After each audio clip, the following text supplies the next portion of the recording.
What's up, everybody? I'm TJ. And I'm Kelsey, and we are the Nashville Wine Duo.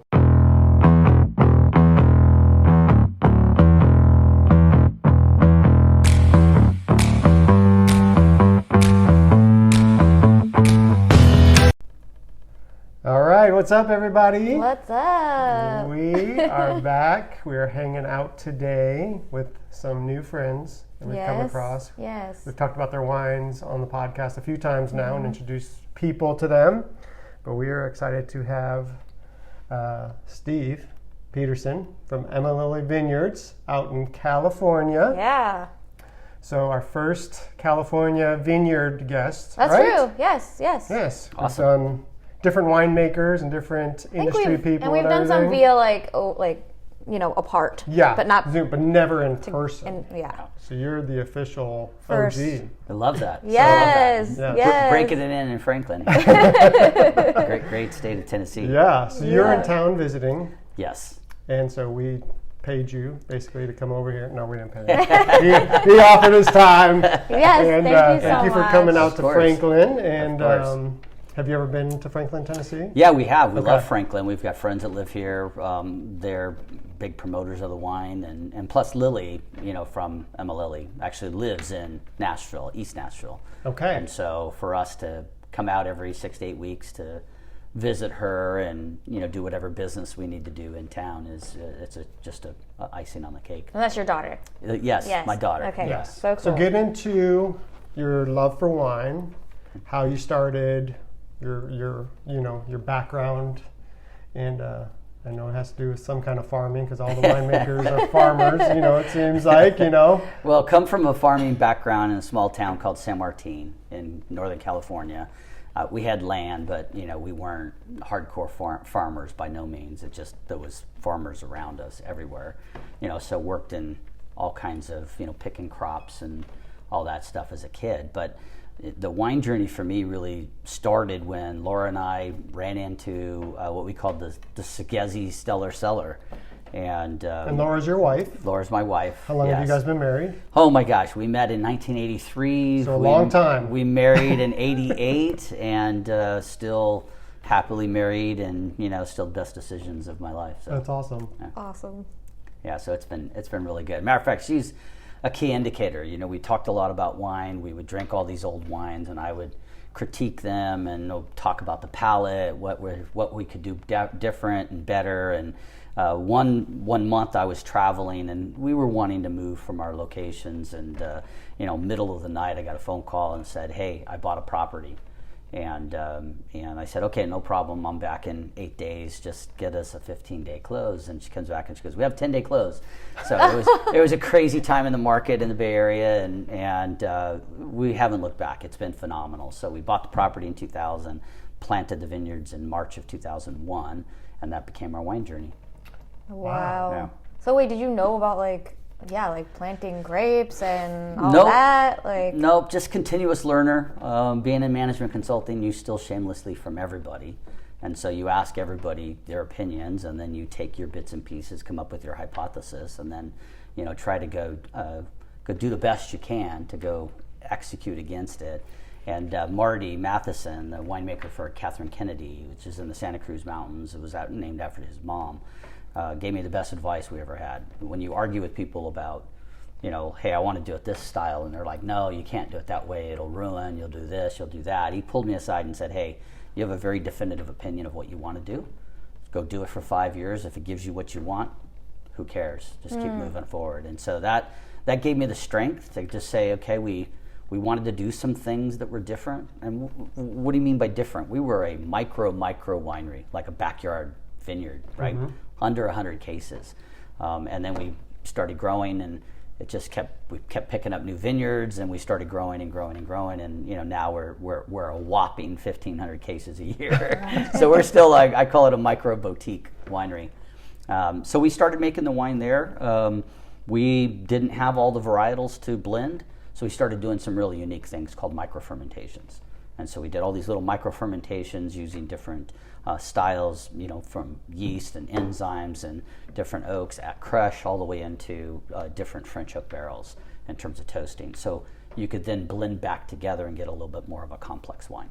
So cool. Yeah, so that was kind of the genesis of Backyard. Our first wine club started at 64 people. We only had 50 cases, so we had more wine than we did people. We had more wine club members and not enough wine. Yeah. So then we started Madeline. That was the second one, more fruit forward. Laura, my wife, likes fruit forward wines. I like more complex, deeper. That's why Cosmo is more of a Rutherford style cab. It's a big, big blend. And so that's kind of how we got into it. So in 2001, when you bought the property, did you have to do any testing to make sure it was good to grow? Well, the area is phenomenal. We have 3 mountains around us. We're at about I would say 600-foot elevation. The mountains around us would go anywhere from 1,000 to 1,600 foot elevation. So we really great microclimate in terms of the heat, great wind coming through to make sure that you're getting good moisture wicking and things out of the leaves. But yeah, we did soil testing. We removed 36 inches by the entire site, make sure there was no impediments in there. It's called ground ripping, subterranean ripping is what they call it. And we did all of that stuff. And a good friend of mine now helped consult with us. Took my favorite 10 wines, came back and said they all have same 4 clones. And so we put those clones in, which are Cabernet clones. And that's what Cosmo was. And from there on, we just kept doing the same thing. Okay. So, yeah. So you plant all the vineyards. Fast forward, you plant all the vineyards. And Plant then the you just vineyards. sit there and wait. We wait. We wait. You get your first crop. We do a quadrilateral. So most vineyards are what they call a vertical. It's great for automatic harvesting and things like that. We did a quad. So if you look at it, it comes up and splits northwest or east-west, and then it goes northwest on your cordon. So it's almost like every plant is 2 separate rows. We did that because rich soils, it was really good. We're glad we did that because we get a little bit higher volume out of a smaller parcel. But yeah, that's kind of what we did. Almost all the other vineyards we've done have been verticals, just because it's costs less, takes a year less time to get the fruit. And then we harvest it 3 years after. We do our thing to it, which are, we do the extended maceration. So usually our harvest, for instance, and going through, most people will be 4 to 6 days to do their fermentation process. Ours is usually 14 to 16 because we do it under 55 degree temperatures. And the inside temperature usually is around 72 or so. Anything over 85, you start getting into off flavors. And so we're just trying to control the consistency of the flavors that we're looking for. And then we extend the maceration, meaning it just sits on its skins. We put argon on top, tape it up, and set it aside for 22 days or more. And that's usually about where our schedule is. So 22 to 26 days, we press it, put it into a barrel, and we let it sit in the barrels now for 34 months. How many people do you have involved, in the whole operation? Well, we do have some friends that come by. It's mostly family. Okay. That does it, and quite frankly, it's mostly me. Yeah. Wow. I do most of almost 90% of the punch downs, that we do in the morning and the night during fermentation. And then I always have some help because it's just you can't do it by yourself, at least the way our process is.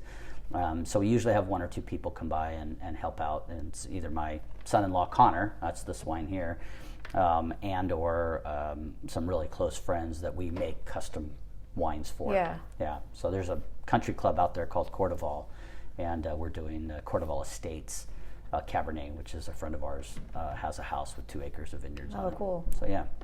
Wow. So It's you crazy. do a lot. Yeah, it is. We call it wine fit. I usually bloat after it's done. That's like right now. You put on my 10 or 20 pounds, and then when it comes back around during wine fit, I tend to shed it because I'm just nine hours a day. So do you mostly, when you are enjoying wine, do you mostly drink your own wine? When I go to parties and there's other wines open, I'm the first guy to go to each bottle. Yeah. Check out their packaging. You could always tell if their quality is going into the bottle by the care that they're looking at the packaging, bottles, corks, labels, everything. It's not always an indicator of how good it is, but it means that they care about it. So they're probably doing the same thing during their winemaking process as well. That's a big assumption. So I love to go taste and try and see and do that. But of course, we have a winery, so we're drinking quite a bit of ours. Yeah, So, for sure. Yeah. Well, let's talk about what we're drinking right now. Yeah. So this one's it's 100% Cab Franc. It was made in 3 different styles, 3 micro fermentations. So we bring it in, and each style, what we're trying to do is bring out either the beginning, nose. Your is it a rose petal? Is it a lighter type of nose? So how do we enhance the nose? And then the middle is going to be, what is it happening in your mouth? Is it expanding, contracting? What's going on? And then the finish, do you continue to taste flavors? Does it continue to expand?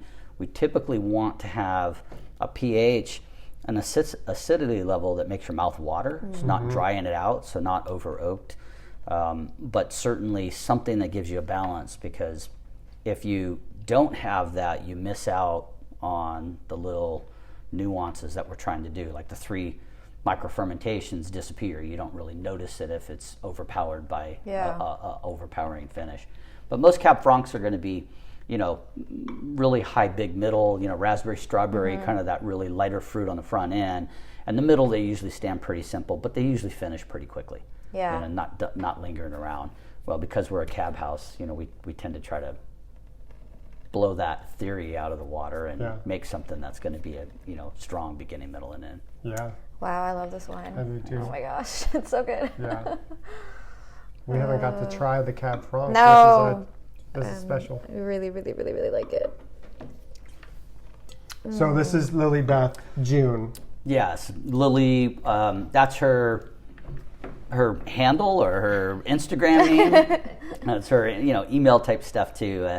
Her name's Lily Beth, and she was born in June, and so that's why we do it. Matter of fact, the logo. I don't know if we talked about the logo or not, but when Lily was almost ready to be born, I planted and ordered about 300 bulbs from around the world, all lilies, because we were going to name her Lily. And the day we brought her home, they were all growing, but the only one that was open was an orange tiger lily. And so I hand painted this 2007, I believe is when I painted it. It's watercolor on vellum. Wow. And so it was just kind of like, hey, I think we should make this our logo. And so it kind of stuck. I love when you find out the story behind it, because it just, now when you drink it, you kind of would look at it and you have that story attached to it. That's a really cool story. And it's not a traditional label.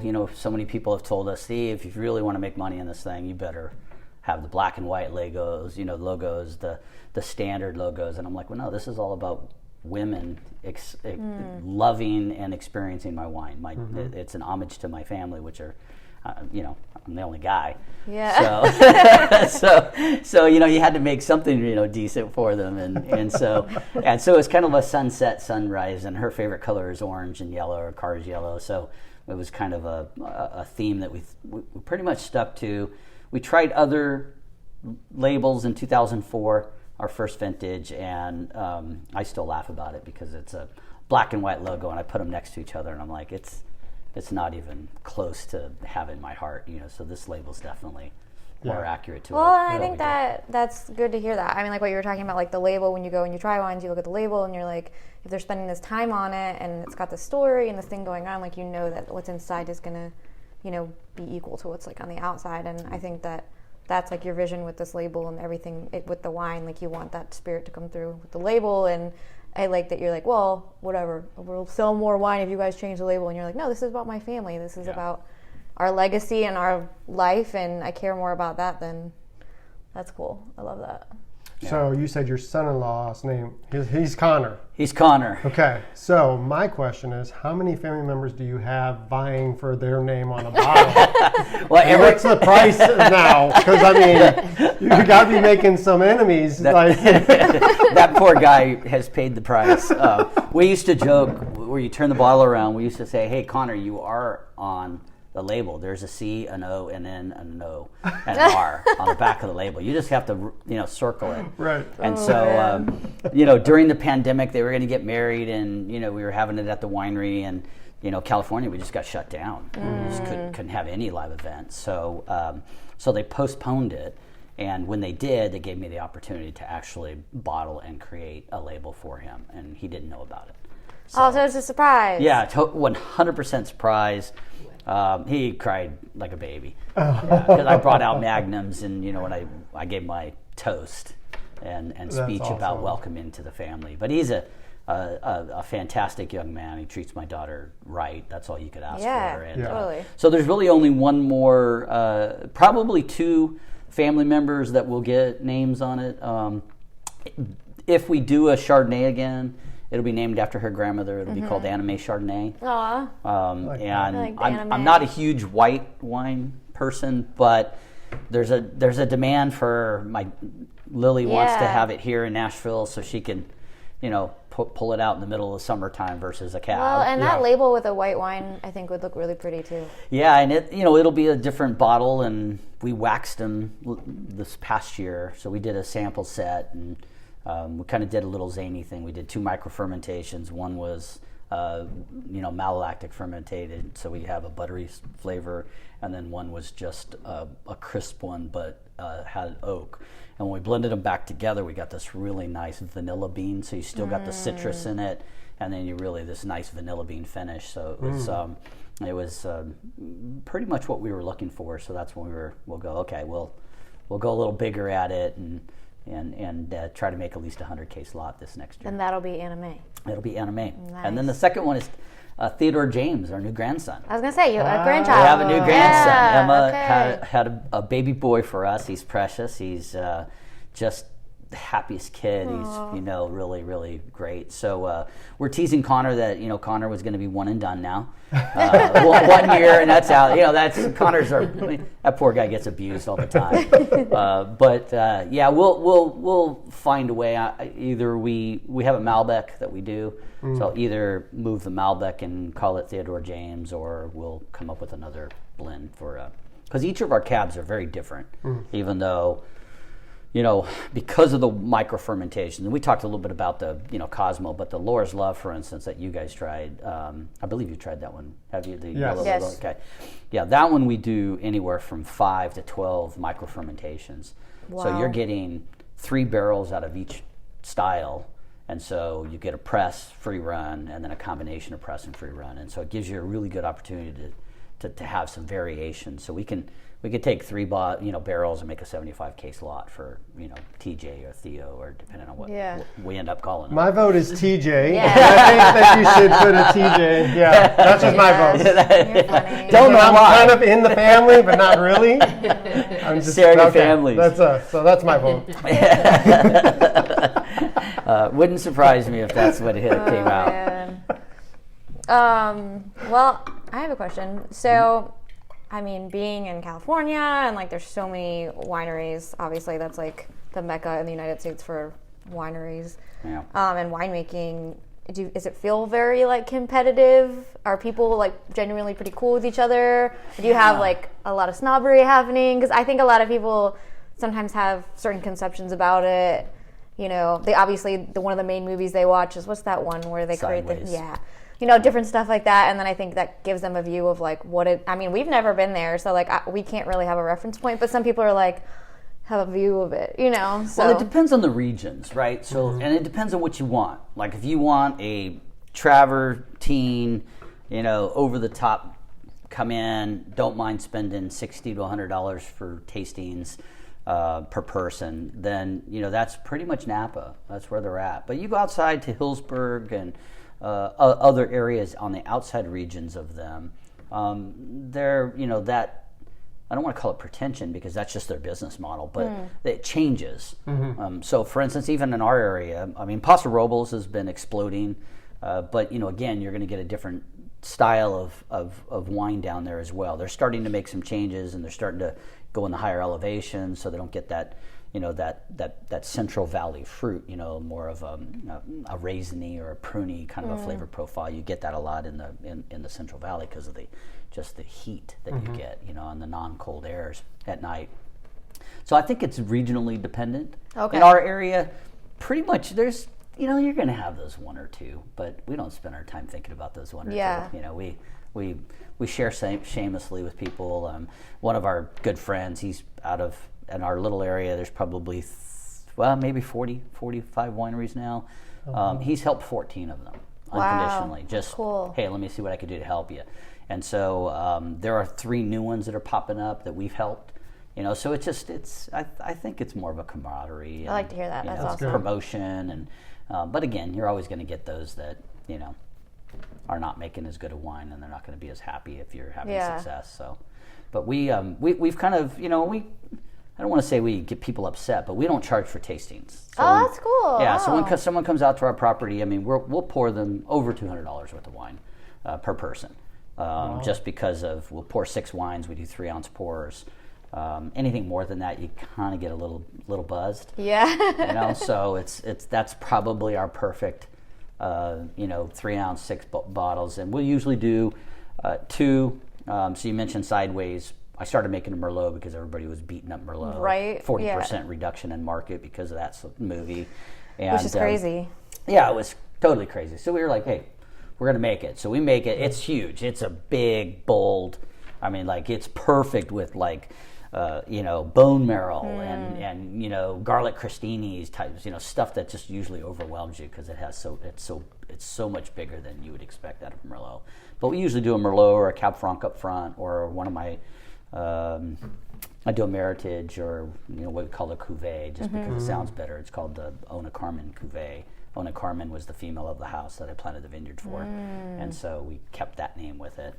We try to do that, and then we do 4 cabs. We'll take you through a journey of fruit forward, mid palate, fruit forward, big bold, fruit forward, kind of a type of a journey. So you get to go back and forth. Yeah, so you're trying to show just the differences in how cab can be made. Yeah. It's not all one kind of style. Right. Well, and 2 are same vintage, same everything, meaning same vineyard, same style, same everything we made. The difference is that I hand selected Laura's Love, and that's one, and then everything else goes into the Madeleine. So the Madeleine is kind of the club favorite.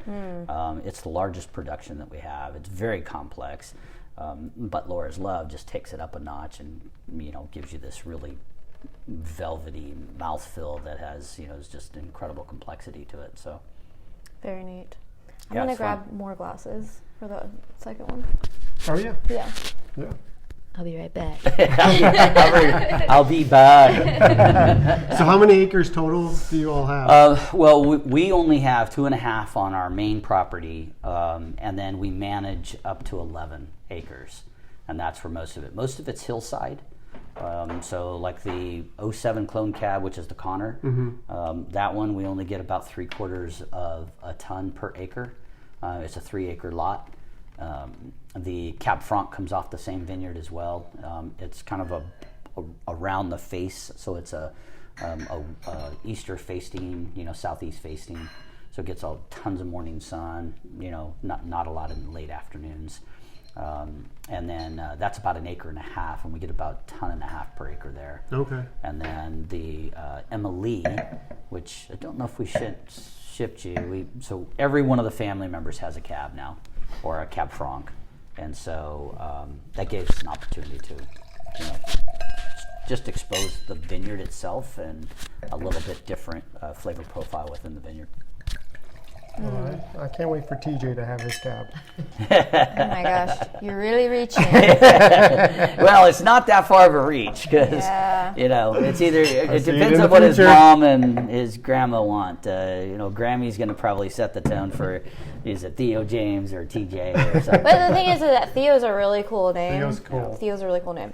But I haven't met a TJ that I didn't like, and not just being So you sourced out TJs as you went through the selection. Well, what's funny is we met at Trader Joe's. Mm-hmm. So TJ, so we would put up our picks, like our wine picks on wines for people to pick. and it would say Kelsey and TJ, and sometimes they think it was Kelsey and Trader Joe's, and I'm like, it's TJ. So it's funny. All right. Who planted the first vineyard? Oh, TJ. Really? Yeah. What? TJ was a good friend of mine. He was writing a business plan for Phosphorus. He was a VP there.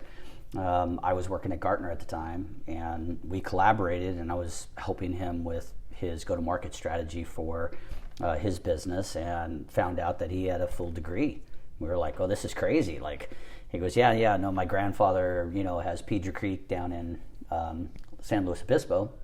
And he said, no, go into high tech, make some money. You're always going to have this vineyard and this property, this label.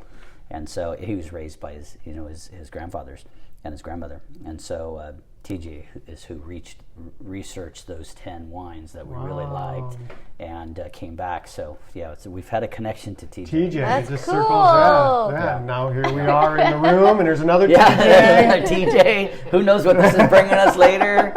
We'll be doing wine pairing dinners. Oh gosh. All right. Well, we're on to the second one. Connor. So, you want to tell us about this one? Yeah, so Connor's it's an '07 clone cab. It's a hillside vineyard. This was the one that gets about 3/4 of a ton per acre. Really, really well balanced wine. This one was of this vintage. It was the fastest selling wine that we That's we so did. good. It sold out within about 8 weeks. We released it. It just sold out. We always rat hole our own little,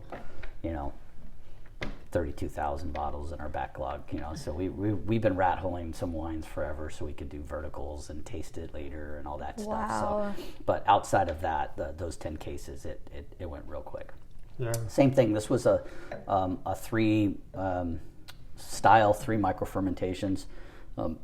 That's kind of the perfect for me too. Is a little small. 3 is the perfect blend because I can really manipulate the front end, back end, and the middle one. So you could really taste the boysenberry type fruit in this one up front, and that's really typical of a Clone 7 cab. In the valley floor, Clone 7 will get you about 3.5 tons per acre, but on the hillside, just because of lack of water and et cetera, it stresses it a lot more. This is fantastic. Oh, I love Thank this. you. Yeah, it's delicious. Everything I love in the cab. Well, we wanted you to try it. We just bottled the 2019. It again, outside of the Laura's Love, was the hit of the party. Okay. So it's really showing some consistency, and we like I said, we started that in 2018. That was the first time we picked up that vineyard. We had been doing the Cab Franc from him for 2 years, but we had the opportunity to just pick up he has 20 acres there and 6.5 planted. So we just started managing it and picked up the entire thing. So whatever the fruit comes off, we just we'll produce and use it into our different wines. I think that these wines are just so well balanced, and I feel like you were so intentional about that. And I don't know, there's not anything that's overwhelming something else. It's all kind of very harmonious and Thank you. and totally great food wine, but totally on its own. I would just want to spend my time on this wine and just really enjoy it for hours. Man, it's really good. Yeah, and we had one of your wines with a cigar, and it was a Good pairing. Good pairing. Good. So Which wine was it? Do you remember? It was the one that we took on the podcast. Have a picture. That of was it. Cosmo. Yeah. Cosmo. Cosmo's Fashion. Yeah. Yeah, that holds up quite a bit to everything. And that one was more fruit forward. I felt like. No, not more than this one. That one, well. Maybe it was the cigar that made it that way. Well, if you think about it, cigar is going to bring in your earthier flavors. So your char, your earth, your the mushroomy, all of the leathery, all those flavors that you talk about, in the, and that absolutely would dissipate because that typically stands up inside Cosmo, or those are the traits that you would get it. Sometimes a mid cocoa, like a 90 something, 90% of it. So you get that cocoa, heavy cocoa, not chocolate, but cocoa flavor. But if you're smoking a cigar, then that typically will offset it. So, for instance, Italian wines, you eat pasta, you better have something very acidic in order to cut the acidity level so you could still taste the fruit. And that's probably what happened. Yeah. That's what I'm thinking. Yeah. But man, I love this. So good. So how can people get involved with your wine club? Like, Yeah, we ship all over the U.S. Hopefully we'll have it in restaurants here soon. Oh, that'd be awesome. In Nashville, or all of Tennessee, actually. As I mentioned, we are fully licensed and ready to go since April, so it's just about finding restaurants and places that would like to do it. We're not looking to go just dump a bunch of wine. We're looking to build a long-term relationship. So that way allows us to be able to come in and go, well, if you picked up our current releases, do you want large format and vintage? So we could do a reserve listing for them as well. Very I can't cool. do that for the world. But we have been rat holing that, So like I said, we've since 2004. We still have 2004 every Valentine's Day. We celebrate, kind of our anniversary. We open our first vintage together. That's awesome. Yeah, and it's still very fruit forward. It's a 2004. It's crazy. We're like, How did that happen? like, how is this still happening? I mean, because everybody told us 10 years. Open it before 10 years because it's going to go bad. We're like, well, how do we know unless we try? Right. Yeah. And so, so they can online, they can call Emma, they can call our winery direct. It goes right to Laura. And Emma being the director of operations, she's doing all of the, shipping, all of that type of stuff. You could get on our mailing list by going to, it's called EmmaLilyVineyards.com. Okay. You could certainly follow us on Instagram at EmmaLily Winery.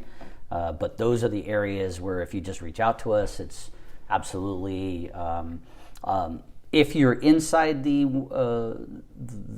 checkout, Lily's been doing all of the e-commerce stuff, so she's local. But if you're inside it, you could, anytime you order 6 bottles or more, you get 50% off. Oh, wow. We give 50% off to all of our club members. It's just more of a loyalty thing. Yeah. It was just more of a philosophy. I mean, I remember one time me walking into, I probably shouldn't mention the name of the winery, but I walked into this well-known winery in Napa. I hand them my card. Their club member is getting 20% off and charged for tasting. I hand them my card, no charge for tasting. I get 30% off. Yeah. And It's the like- look on their face was like, there's some random dude coming in. Right. And so we never wanted that to happen. Yeah. We honor 30%. If you're in the industry, you get 30% off. You don't have to be a wine club member. If you're in the industry, you would need to email us because it doesn't trigger if you only wanted to order 1 bottle online.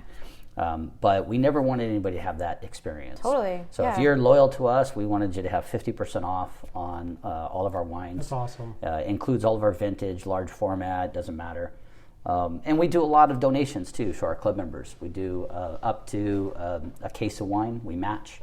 So if a club member has a passion that they want to donate a Magnum, or it's kind of funny, if they want to donate a Magnum, we'll match it and give them a 3 liter. So they can do auctions and those kind of things. And we do, I would say 30 to 50 cases a year where we match. That's What a great wine program. That's incredible. Yeah, this was more about just connecting to the community, and if we ever get forced into doing a tasting fee, we're gonna, it'll be keep your glass and whatever the remaining amount is, probably half of that we'll just put into a donation for scholarships or something. Yeah. But we're gonna try to stay away from the tasting. It's because what are you gonna do? Charge your club members for tasting fees? Right. No. So it kind of gets into this little challenge. So we want everybody to be welcome. Come. You can afford the wines, great. If you can't, that's okay too. We want you to experience them then, so you get a chance to taste, at least at that time, 6 wines. And we try to release new wines about every quarter in the tasting room. So that way at least there's a new tasting menu about every 3 months. Yeah. Well. Okay, so I have a question. Okay. Sure. Then I'll say my thing. Nashville. How did you guys then get to Nashville?